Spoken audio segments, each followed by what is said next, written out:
Hello everyone. Today we're going to talk about different assess in class.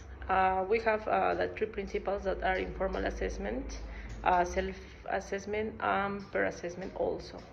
I am going to explain you a little more about this kind of assessment and why it's important, some advantage and some disadvantage about them. When we talk about informal assessment, we can say that the principal characteristic of it is dynamic and continuous. It happens naturally and it's an evaluation ongoing in the class.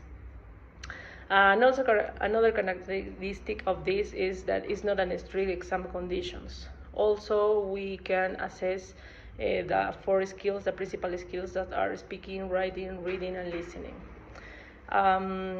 Also, it's important to have a better planification of the lesson class in order to recognize some strengths and weaknesses and try to focus on making more interactive and trying to help the students to improve those areas.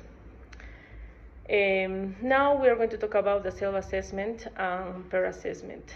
This kind of assessment is actively involve learners. It's not just as I mentioned before in the other assessment, that the teacher is observing and analyzing all the students. In this kind of assessment, the students interact with themselves and also with their peers. So the benefit of these are support self-access and independent learning, and it's important also when we want to use them in a placement on diagnosing some problems. Also, this help us to guide to the students to build autonomous learner. And the last one is a formative versus summative assessment. When we talk about formative assessment, we talk about specifically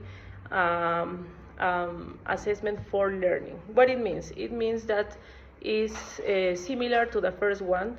It's we as a teacher analyze the development of the students, so we are assessment on during the class.